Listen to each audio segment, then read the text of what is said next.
Okay. Okay, so thank you. I will share my screen for the introduction.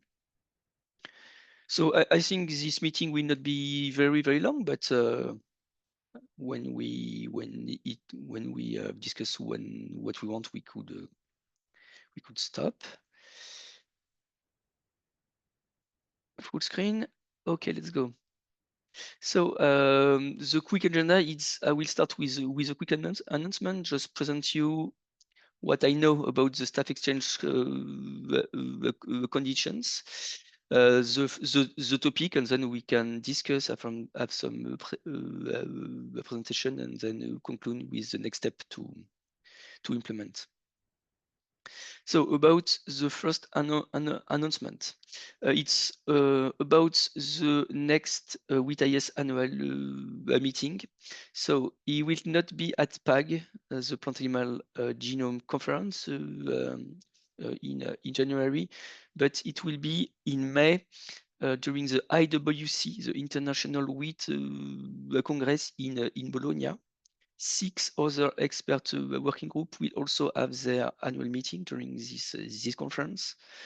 So I think it will be a good idea to attend for the WheatIS annual meeting, but also for the whole conference. I think there will be a lot of very interesting discussion during this conference.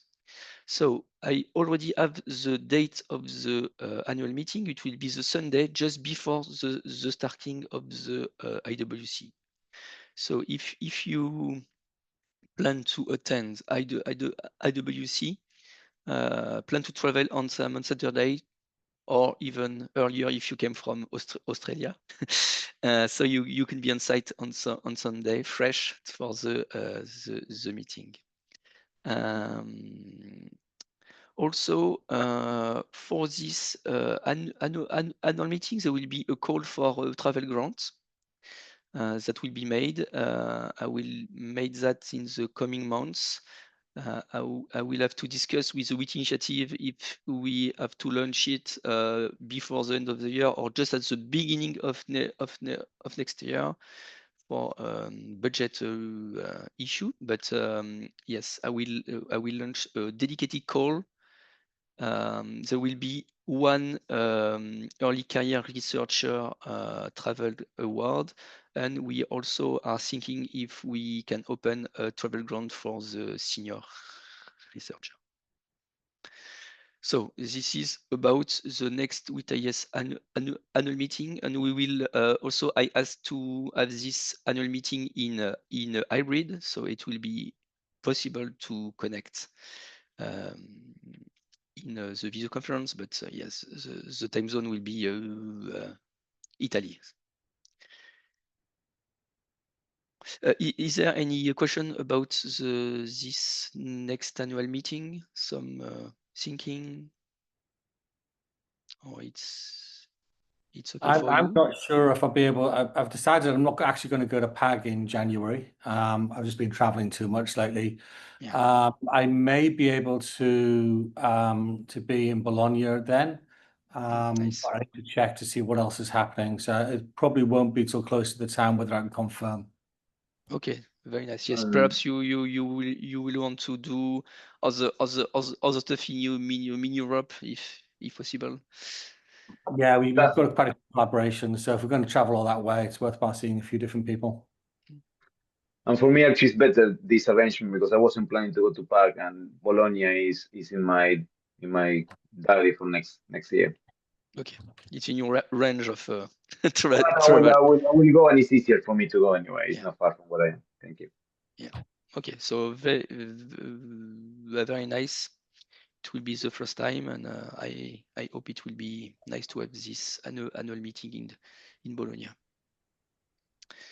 And I will send an email to the work group when the travel grant will be open for that to attend this IWC conference. So now another topic is the staff exchange. So it's not the same travel grant comparing to attend the WheatIS annual meetings. It's two different things. So I want to be clear about that. So about the staff exchange. So the WheatIS initiative sent me some condition about what can they do for us about that. So it will be also a call for a travel award, but dedicated for the staff exchange between our teams. The maximum is 2K for the grant per beneficiary. It will be the maximum. It will depend on the distance, the travel, the number, the time, and so on. But the maximum will be 2K. So it will not cover all the cost, but it's better than nothing. It will be a call, and at the end, the final the decision of if we have to choose between the candidates, the decision is made by the chair and the co-chairs. I don't know exactly the maximum number of award we can give. I have to discuss that with the WheatIS Initiative Secretariat, because we also plan other stuff this year, and we will not do that. We will focus on the staff exchange about the budget.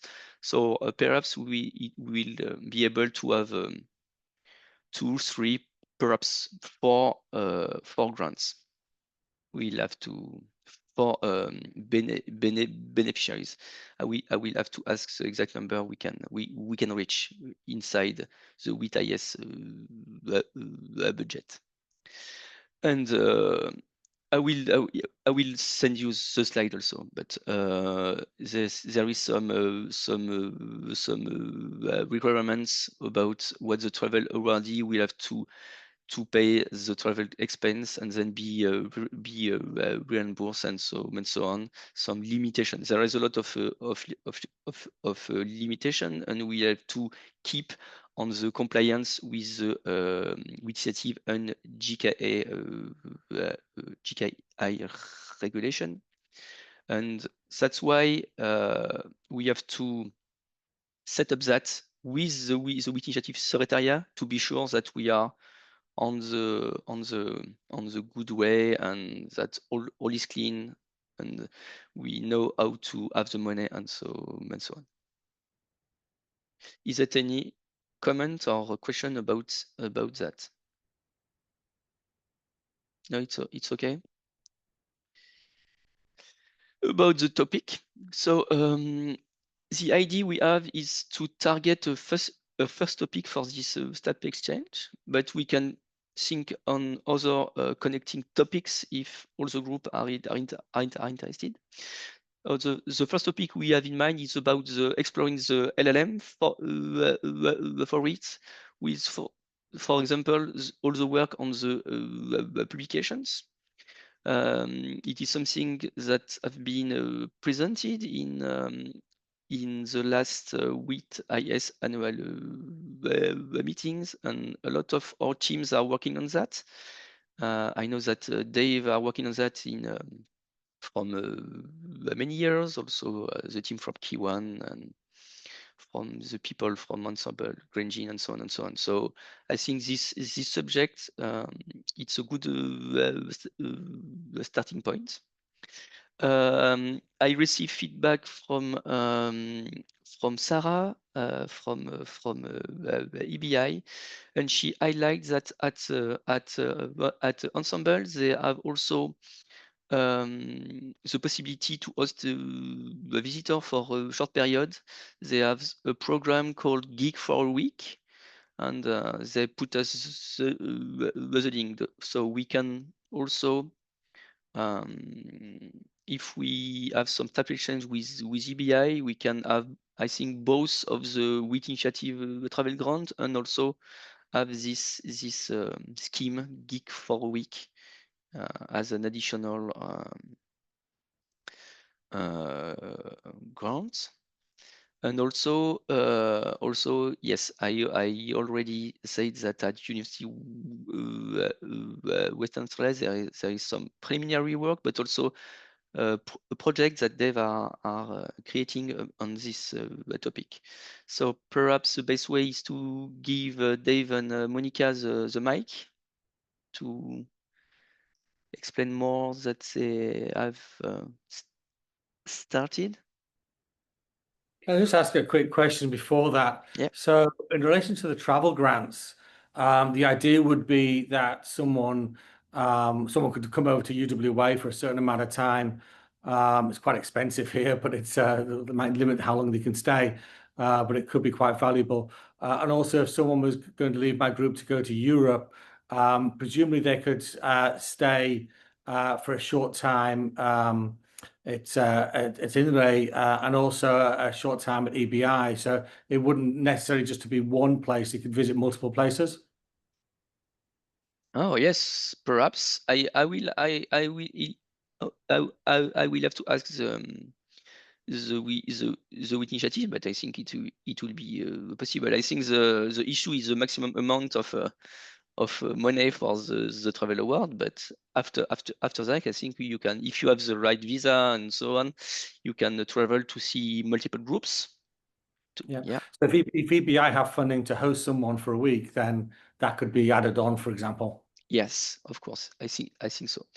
But I think we have to focus on what we want, and after that, we have to contact the WheatIS secretariat to explain what will be possible to help us and to give some money to do that, and then we have to open a call to be fair, and then to choose. Sounds good. So Monica, do you want to present something? Yeah, sure. If it's a good time, I'll just share my screen, maybe. Yeah. I'll stop my screen. I think.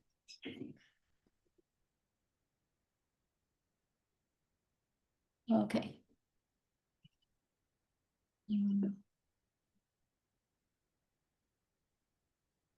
Just a heads up, I might need to leave in about 15 minutes on another call, but hopefully I won't. Okay. Yeah. Am I sharing the correct screen? No, I think no. No. Yes. Yeah, now it looks better. Okay. Let me just change this around. Yes. Okay. Good. Can you see the slides bigger? Okay. Yeah, I'm sorry. It's just that Zoom doesn't have a red area around the screen to tell me which screen it's sharing. We're all good. So yeah, I think I'll just give a better introduction that I did to myself when we started.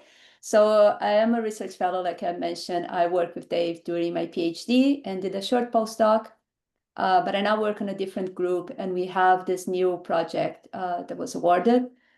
So I did some exploration before with LLMs, and we are working now to develop a tool. I have a master's student who is finishing now and working on this, and an LLM tool with the ultimate goal to actually extract knowledge from papers, but in a structured manner, in a way that we can then process later and do data analysis on the knowledge extracted by the LLM. So I think this is what I'm going to present here, because although we did with a different crop for the first prototype, we're going to apply this further in wheat. And I think it might be interesting for this group. So like I mentioned, the idea for this is just, we're trying to uncover patterns from the literature by fake reading thousands of papers. So using the LLM to try to extract data in a structured manner so we can see patterns a little bit easier. And the tool is mostly automated unless there's some bugs depending on the journal publisher. But it's mostly automated. So you do a query, like a Scopus query, defining, in that case, we did for legumes and disease resistance genes. So we build this structured query for Scopus, that you put it up in the API. It will spit out all the papers available on the topic.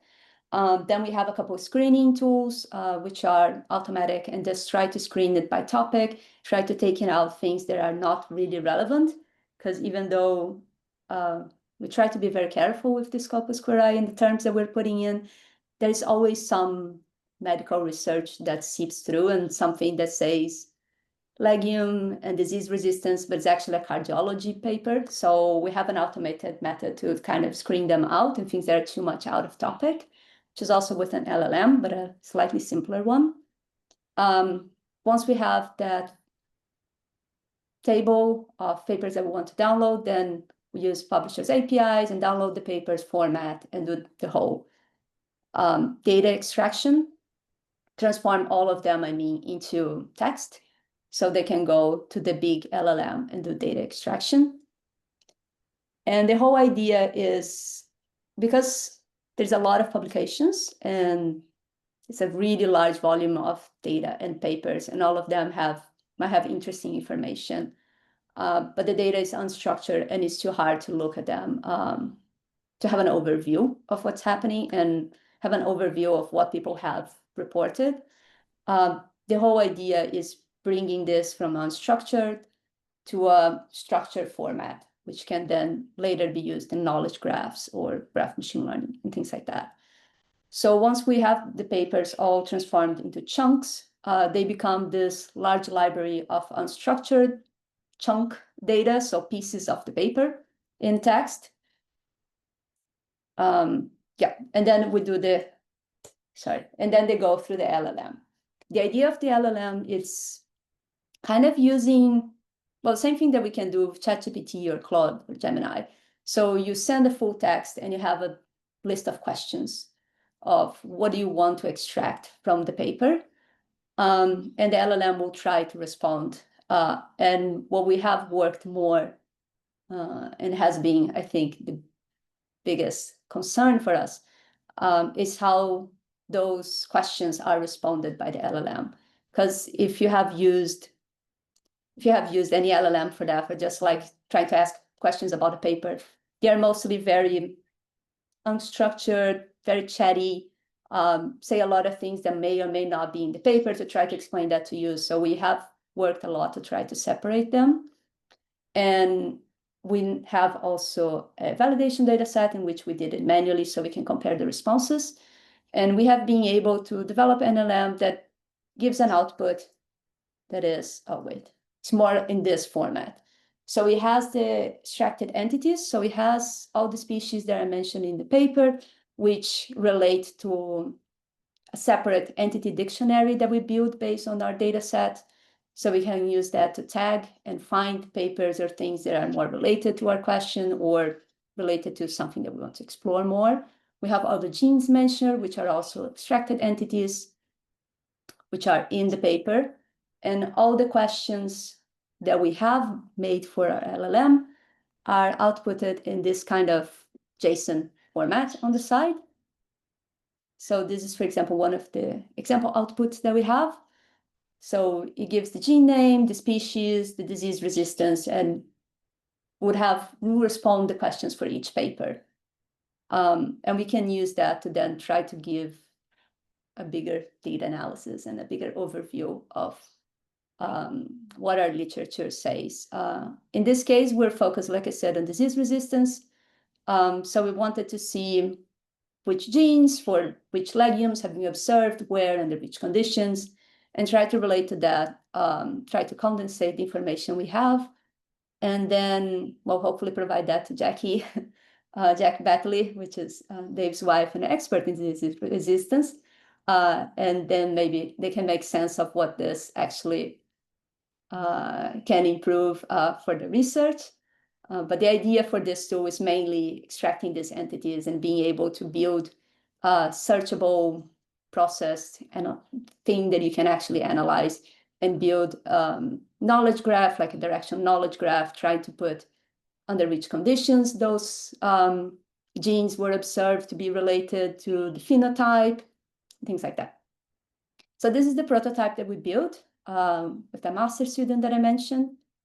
And like I said, this is focused on disease resistance, but we are now going to be applying this more to wheat And I think that's basically, yeah. And it's basically the same tool. So it's an automated knowledge extraction tool. The user input is initially just a query. The rest is downloaded and processed automatically or semi-automatically, depending. Sometimes, for example, some publishers like MDPI have really hard formatting papers, so really hard to extract things in a consistent manner. And some publishers also have restrictions on how many papers you can download per time. So there's always little bugs, but most of the time it would do everything automatically, and then you get the data that you can process and you can link that back to the papers and do that. So yeah, so the tool, it's a basic tool, and then we're going to be applying that more to wheat with a few research questions already defined with wheat as part of a different project that we have with collaborators. And yeah, and I think like they've mentioned that before, there is like a lot of knowledge also from the WheatIS information system group and what you guys have built. And I think maybe this could be also a way to, I don't know, help linking this knowledge or something that we can use in the tool to try to improve the results and the reliability of the results. But yeah, this is what I've been working in and mostly what I was preparing to present here.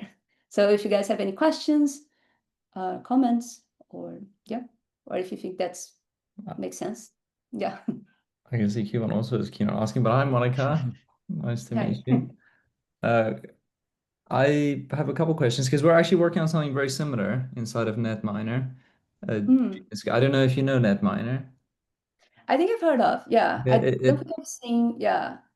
Yeah, it uses knowledge graphs as well, and you have like a search interface, and then you end up getting a knowledge graph. And we also integrate with LLMs to make it easier for users to navigate that data, like downstream. We also, way upstream as part of the ETL and fetching the data, we also have text mining. And right now we're working with text mining with LLMs to try and improve much of the gene trait extraction.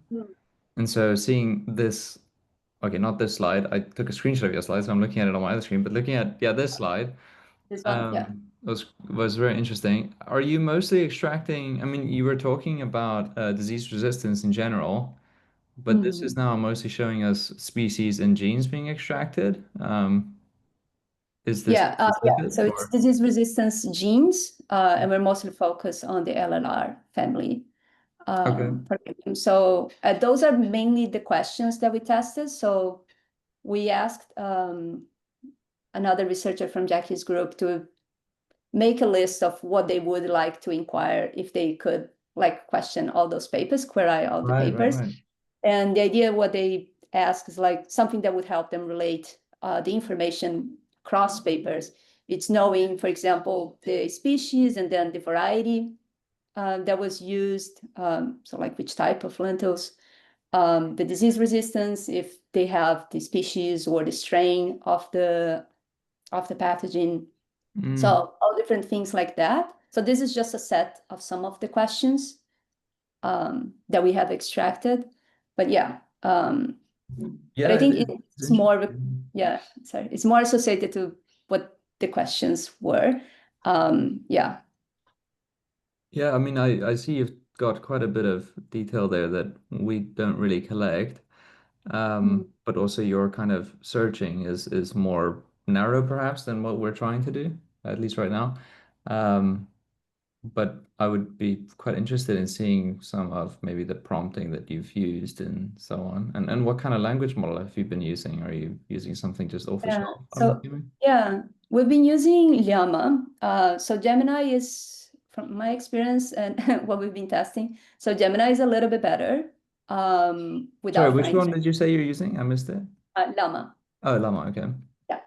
Yeah, so Gemini was a little bit better out of the box, but we just saw the Llama because you can download and you can fine tune and you have a little bit more control on access. It would be a little bit easier also for people, because the idea is once this is done as a tool, people would either download that or use, or they put in their server and like within a container or something. Right. But they wouldn't have connection to any server, any of our servers.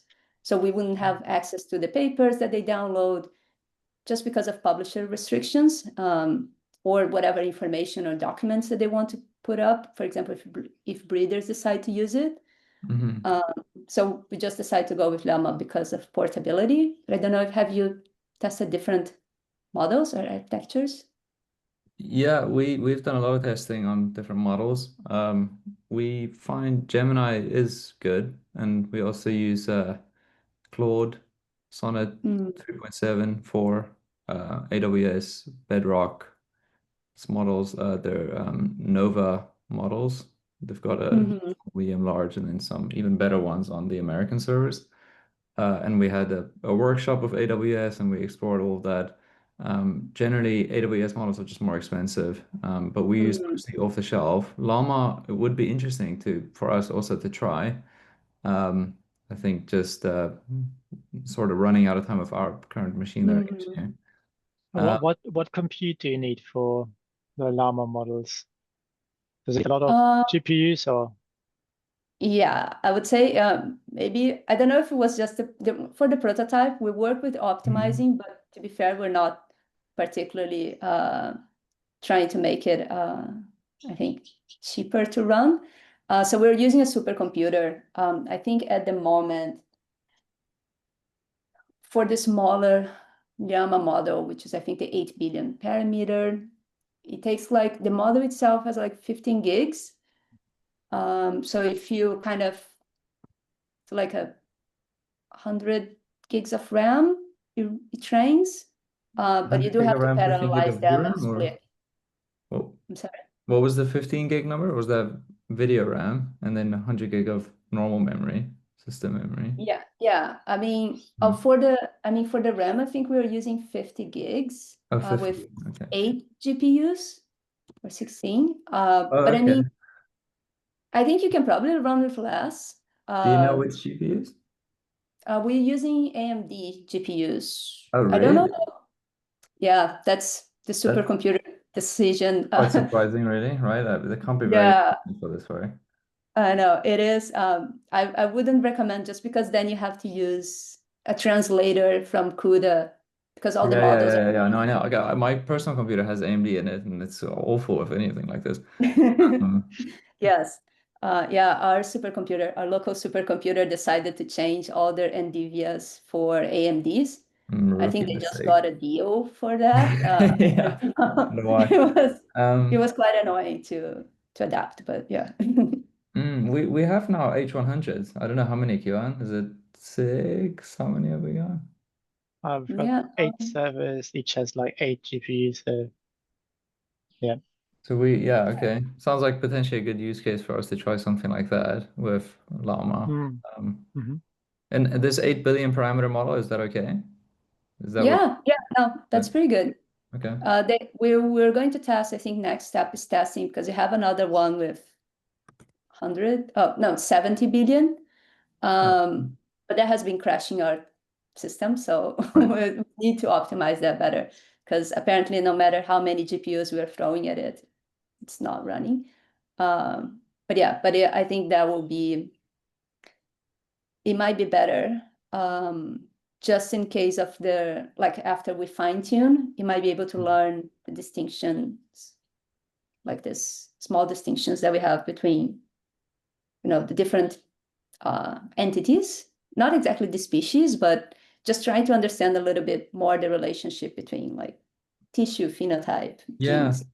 That was something that we haven't gotten a chance to do ourselves either, but some of the the Nova models on AWS, you can distill from one of the bigger models into the small, so you can create, because you said you've got a golden set of human checked data, so something like that. I mean, and those Nova models run really cheap if they're a micro. Apparently for this kind of work, at least when we were talking to AWS, they were saying, oh yeah, it works really well for this kind of stuff, and they've had some people in healthcare doing exactly that. But then I don't know, I mean, I guess although your supercomputer, it's probably free, even though it's so Yeah. I had one other question, which was you're going publisher direct. Why not use something like PMC? Is it because you need to adhere to specific text formats that are from the different journals, and so it's easier to go directly, or? Yeah, that was only because of the bulk downloading was a little bit easier. We're trying to download them mainly in 3 formats, so HTML, XML, or PDF. And then those publishers' APIs allow us to do kind of consistently like this. But I'm also, I'm looking for different options because they do have restrictions and sometimes a little bit fiddly. We know, but yeah. I think PMC, I mean, this is just an absolutely random paper here, but because PMC is indexing a lot of these same journals in any case, you might be able to download bulk from there by getting a free API key. Yeah, okay, I'll take a look. I think that the challenge that you'll have is that even though they index it and show all the text here, it might still be that things are in specific formats, like to an extent. You know, every journal needs a table in a different format, and this and that in a different. So if you are looking, because it looked like on your one slide, you were looking on specific journals were like challenging to interpret the formats. And I imagine if you're looking now across absolutely everything, you might just be unlocking like a hairball of problems. But I think also with PNC, you can probably in the if you look for papers with an API search, you can probably limit it to only looking for papers that are published in specific journals, just to first start testing the API, and then you're using your you know, a subset of what you already are interpreting anyway. Yeah, no, I think that's definitely like we're trying. I think one of the things also, like the prototype was made with it's very restricted in the search field. So that kind of helped protecting us from too many weird formats or too many weird publications coming in. And one of the ways also that we clean it up also was selecting the publishers, just because some of the things that got indexed from Scopus for us to send was sometimes like some meeting notes from somewhere that someone presented, like a Congress, like abstract.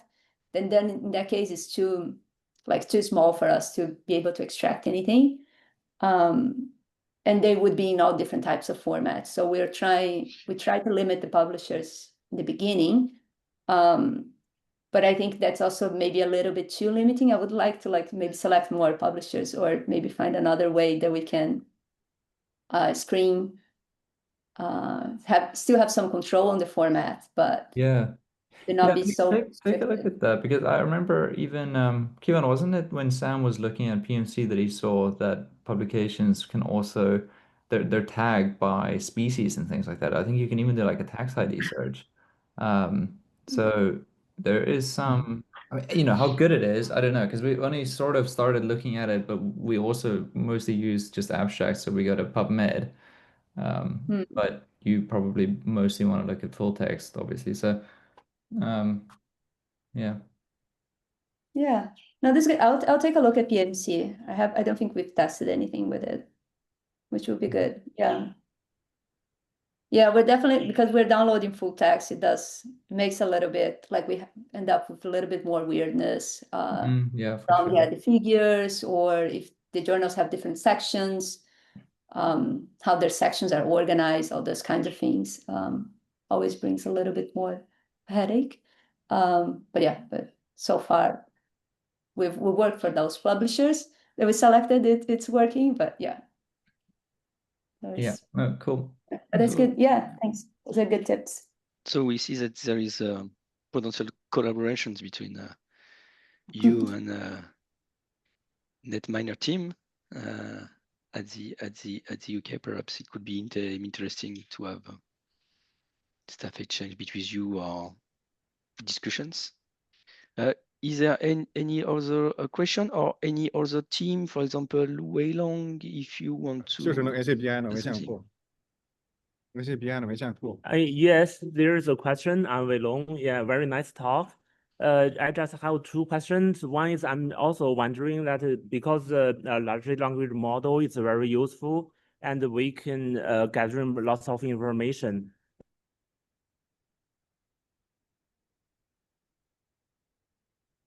Oh, wait, I think. Weiliang, you freeze.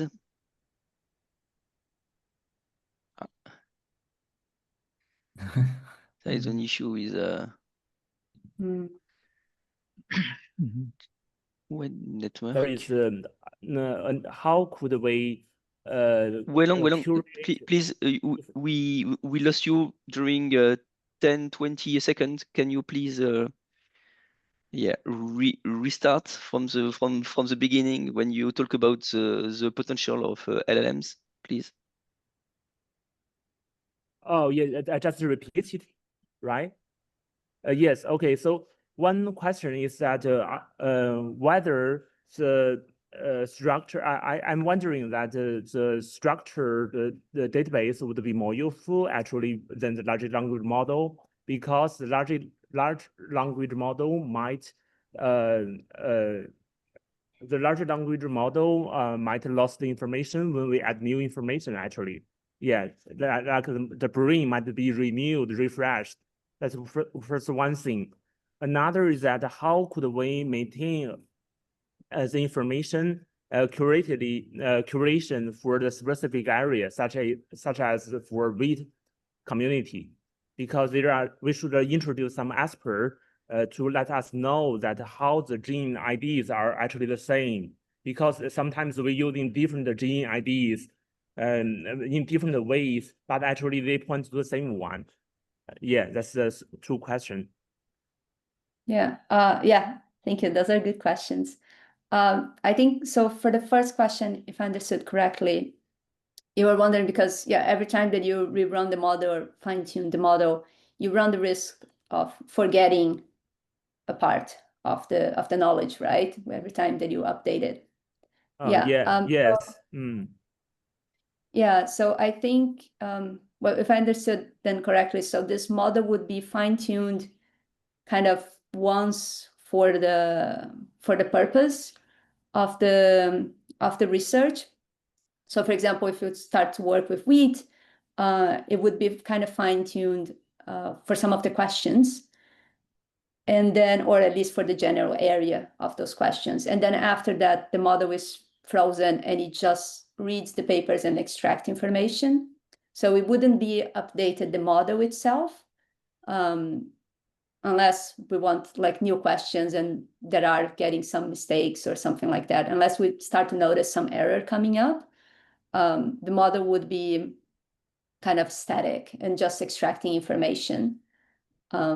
So with use, you wouldn't lose much of the model performance, but you might lose because of, I don't know, the way the information is presented is different, or some new correlation that confuses the model.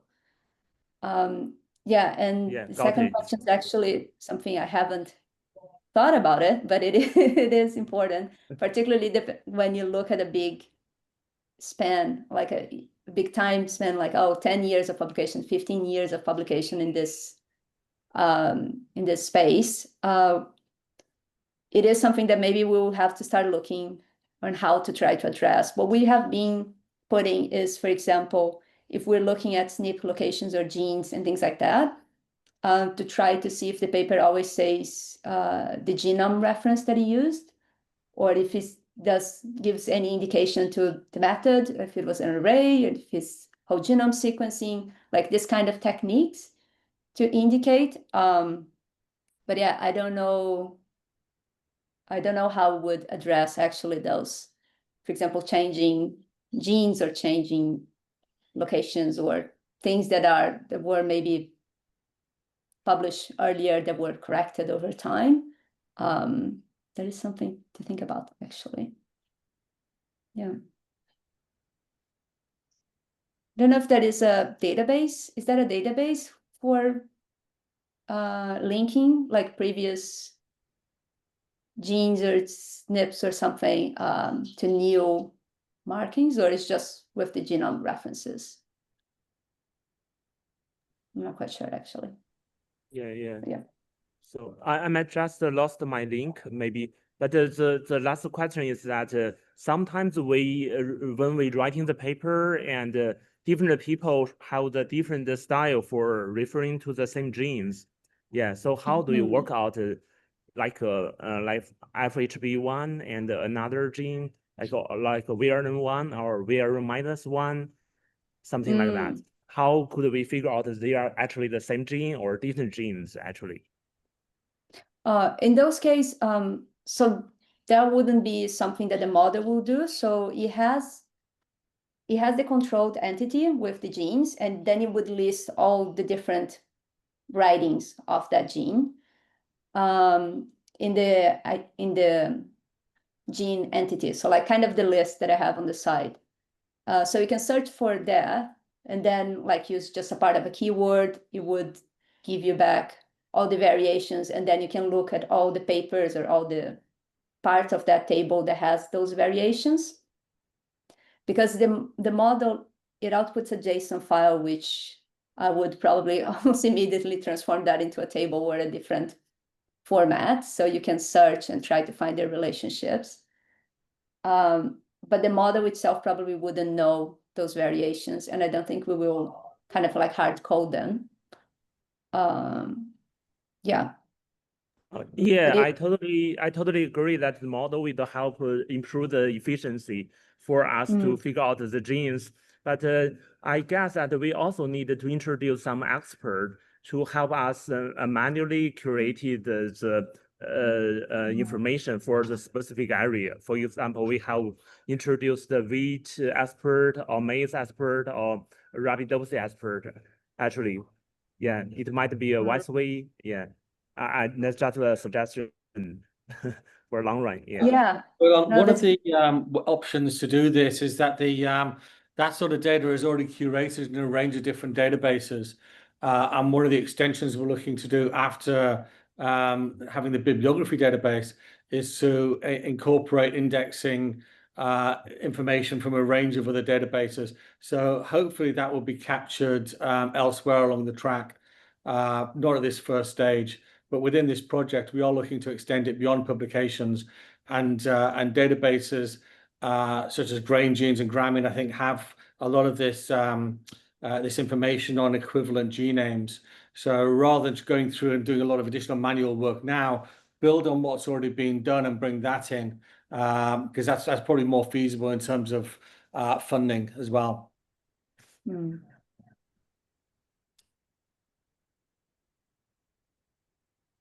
Yeah, I think added curated data will be very, very, very important. But we can add new data to improve the model for the prediction and so on and so on. Yeah, but the gene synonyms and so on, it's a challenge, of course, very important. Yeah, we do some stuff in that space because we have to map things back into Netminer, and most of the time someone's not putting. We're very fortunate if they put the ensemble gene ID in the paper, but they don't do that, right? So we have to miss many things trying to map, and we have a step which does actually use another language model, normally a very small little model, which will consider it'll have like steps. I don't remember now, it's been months, but it'll first look at the gene exactly and try to find an exact match in our database, in our graph database. And then it will maybe remove, the prefix if there's AT for Arabidopsis or so. And then it will remove any dashes, because sometimes there's dash something is like dash chromosome. I mean, you don't want that. But we kind of, it's not perfect, but it's at least something, and then we get more matches. But we went first all the way the one way of let's get many matches, and then we went all the way back and realized, damn, now we got so many matches and we're too scared that they're all like 50% of them are terrible. So then we went all the way the other way and went way safe, and now in the end we're somewhere in the middle. But it can be, yeah, it's quite I'm sure we still would have we'll still have false positives. but you need to try and find the sweet spot about where you kind of minimize that. And then in NetMiner, we also show synonyms, so you can see these are all the gene names that we think. And so when you're running a search, normally we hope people will search with gene IDs from Ensemble or so, but if they search with gene names, then it will match something, and it's kind of up to the scientists to make their own decision. So you develop a dedicated agent to do that? Yeah, I don't know if I'd call it an agent. There is a By Mario. there is something. Yeah, it's been a few months now since we last looked at that. I was yesterday sitting with our machine learning engineer and actually going through the steps again, but we didn't talk about those details about what exactly. I just confirmed that that is actually still in there, because like I said, we pivoted left, right. It is still there, but just less of it. So we don't test for, 100 different ways of cutting and chopping and changing the gene. Rather, we go for a few that look relatively obvious, and then if none of them match, we skip it rather than trying to fit it in somewhere. Yeah. Yeah, I imagine it must be quite hard, especially because I see you are doing a model that is much more broad in terms of the application, that it has to be able to be applied to very different questions and research. So I imagine it must be quite hard to find the matches, particularly if you don't have the actual FASTA sequence or like the actual Yeah, and that stuff is there sometimes, but it's in like the very bottom parts of the publication, and it's behind, it'll be in some weird format, kind of thrown in a CSV with a sketchy name, and it's hard to find, and it's in supplementary data. But sometimes that is there. And that was something that we were also talking about some months ago, about thinking, oh, wouldn't it be cool if we could actually spot those and use them, because they would be way more reliable. But yeah, we because that's also only 10% of the time that's there. It's not really worth only focusing on that, rather trying to build something better that's from text, like what you've got here. Yeah, this is, I think, the different formats, of course, like when people do all types of different researches with different goals, so the format that they're going to present and what they want to highlight in their work is always going to be quite different. But that is, I think, the biggest challenge when you're trying to extract and trying to get the information in a way that you can compare and like provide it to whoever is using the tool.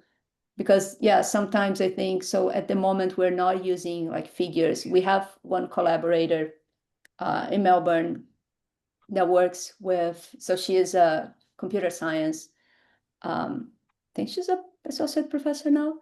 But she works with LLMs exclusively and multimodal LLMs, so extracting information from figures, text, and tables, which at the moment we're not really considering figures, and we are very lightly and trying not to consider tables right now, because the format and the information is always it adds a whole layer of information, but it also adds a whole layer of complexity. But that is the different ways that people present their things, like in supplementary or tables or in their figures, and how they show the phenotype or the impact only in figures. Sometimes it makes it challenging to extract it, but yeah, it's definitely take on an extra layer of risk by doing all of that kind of extraction.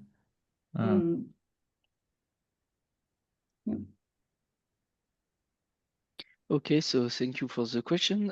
Is there any other question about the topic? I think that this topic is very nice to start collaboration and potential staff exchanges. I understood that Monica and Dave's team are interesting to visit other teams and potentially host someone.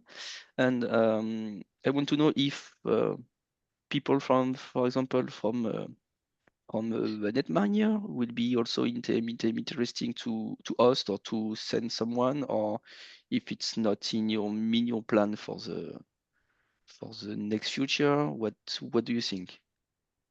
Or something with in China with Weilong. I think we're just really quite small right now is the thing. Rothamsted's recent wave has kind of knocked us a bit. So, you're looking at the majority of NetMiner team is sitting on this call. Okay. Which But a few months ago was not the you case. You are the best. So yeah, it's kind of looking a bit rough. So you cannot send yourself outside because you have some work to do, I think. But perhaps are you interested to host someone for a week, or I don't know if someone is coming in the UK or Europe, are you interested to do that, or it's not possible? Hosting would be much easier for us than traveling for longer periods to Australia or China. That would be a bit tricky right now. Maybe in 6 months or so, will be a bit different again. Yes, but perhaps we can start with something this year, and then if the experience is very good, we can have another thing, another staff exchange next year.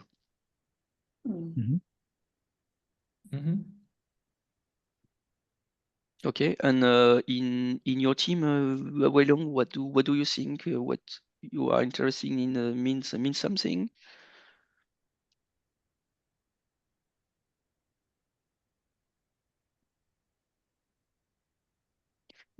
Yeah, you are muted.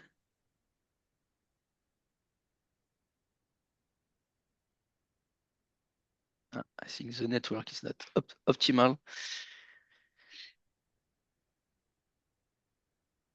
Yeah. And Dave, you said that you will have to leave soon, but what do you think about? Do you prefer to send someone, if Monica or another people from Australia, or you prefer to host, or both? What do you think? I'm happy with both. This project funding has only just started. In fact, it hasn't actually been officially signed off yet. And we'll need to recruit. The recruitment process is underway. So I don't think anything's going to happen this year. So we should be looking at next year.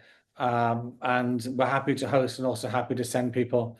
Weilong's in China. Whereabouts in China are you, Weilong?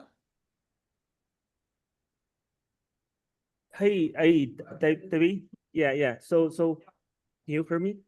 Yes, it's okay now. Yeah, my network because I'm in a coffee shop. Yeah. So my network is not stable actually.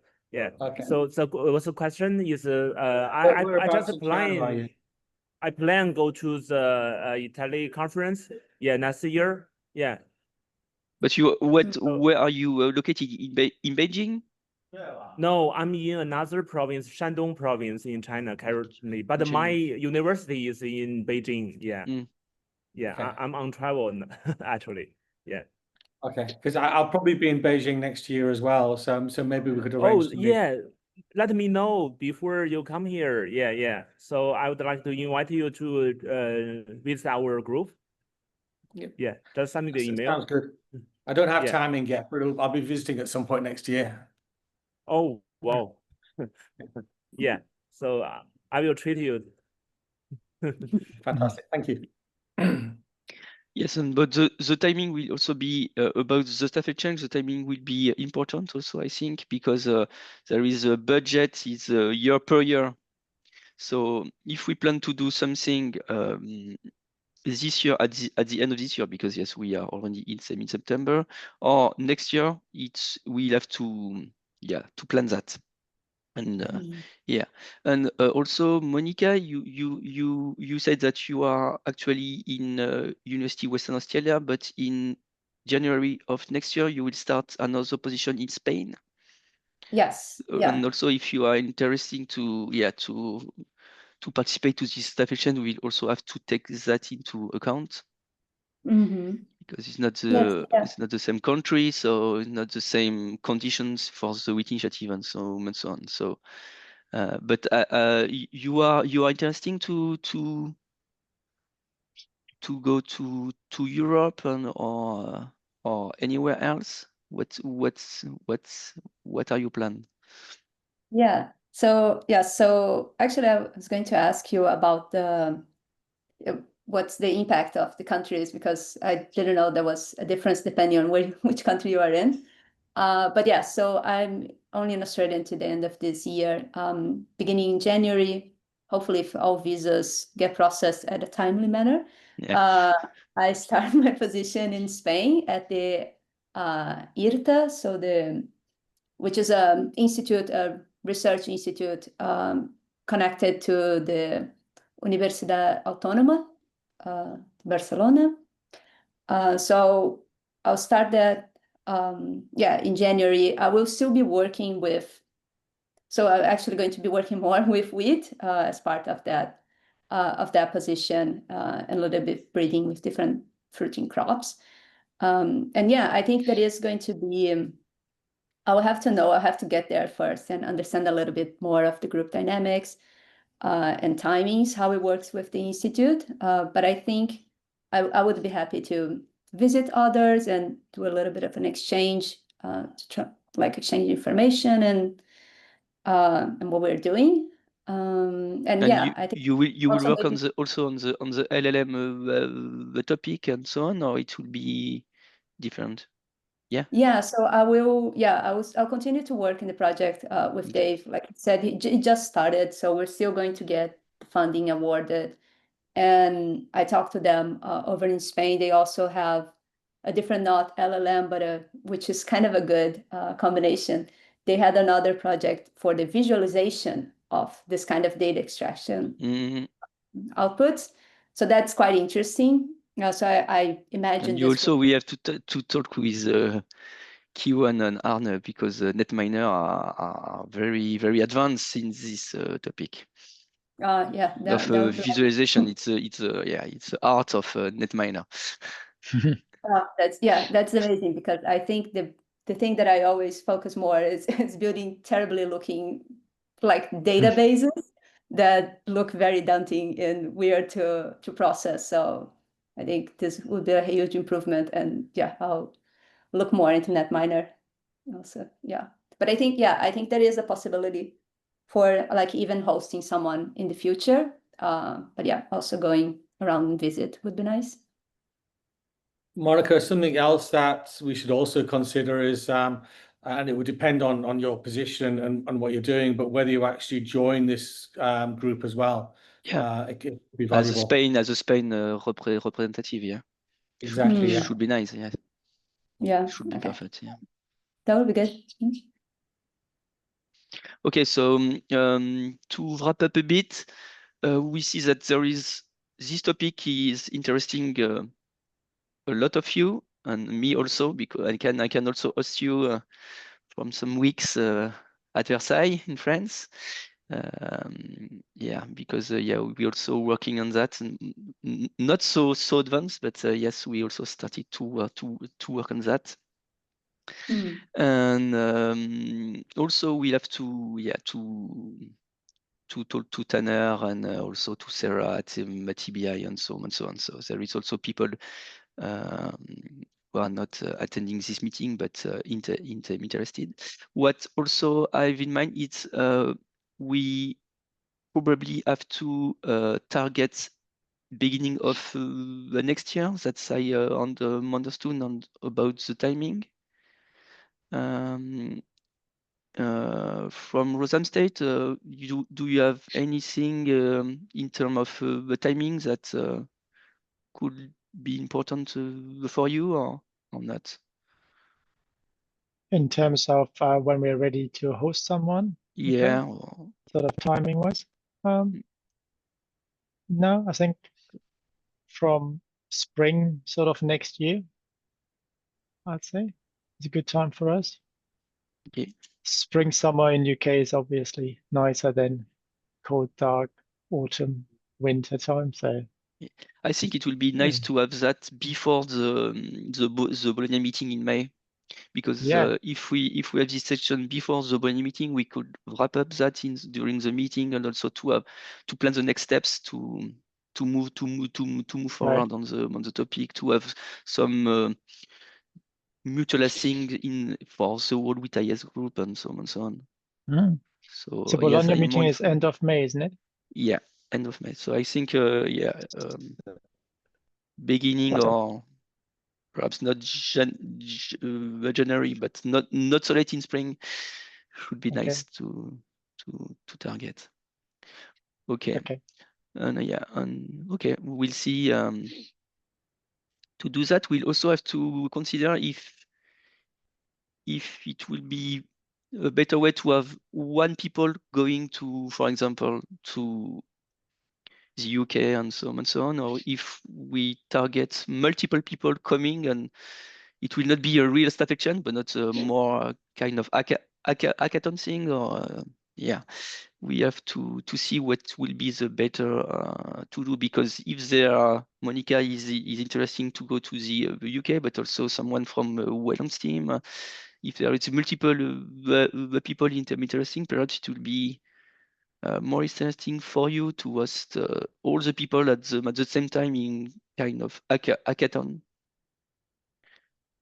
So perhaps we have to consider hackathon versus staff exchange if we have the same budget. Because I think that, okay. I will discuss with the WheatIS Initiative secretariat, and so with all the co-chair. But I have okay. We see that we have a need, and we will have to move forward to target the beginning of next year. So if we target the beginning of next year, we have to launch the call for application at the end of this year, because time is running. Right. Okay. Okay. Is there any comments or thinking about that? I think the timing works well for me and for our development. Okay. Perfect. So thank you very much. I will send the record to the other member of the group. I think the presentation. Thank you, Monica, for your presentation, and thank you for the very nice discussions. And I will get back to you as soon as possible. And so we'll not see at PAG, but plan to attend the Bologna meeting, and to be there 1 or 2 days before the meeting. So is nobody going to PAG then this year? No one is going. Yeah, you will be alone. Well, yeah, that's what I also wanted to we ask. haven't decided. We haven't decided decided fully yet. Okay. I think waiting to see who's going. Yeah, I think Sarah will attend, because I think there is an ensemble track at PAG. But Tanner, it will depend on what USDA say, as usual, and everyone's a bit allergic to America right now. Yeah, it's yeah. not I've so gone easy. through it for years without a break, and I'm not going. It's I need to have a break from it all. Yeah. We might skip it then as well. Yeah, we might get detained, you know, but next time again. Yeah, you have to consider, but not so much people from Europe, I think. Perhaps it will be also difficult from people from China, because there is a new visa fee. Oh, is it? Yeah, it's a new visa fee, like very expensive for people without a visa exemption, because in Europe we have in the UK we have the ESTA thing, this visa exemption, but for people who need a visa, the price of the visa is now very expensive. I only have a South African passport, but I got my visa, a 10-year visa, luckily just before Trump administration. So maybe that saved me. Good timing. Yeah, Good timing. Okay, so you have to consider to come at PAG, but there will not be a wheat initiative, WheatIS meeting at PAG. So yeah. Okay, so thank you very much, guys, and yes, let's talk here by mail now. Yeah. See you soon. Bye bye. See you Thank you soon. very much for organising this. I think it's been really helpful. See you. Bye bye. Thank you. Bye. Bye bye. Cheerio.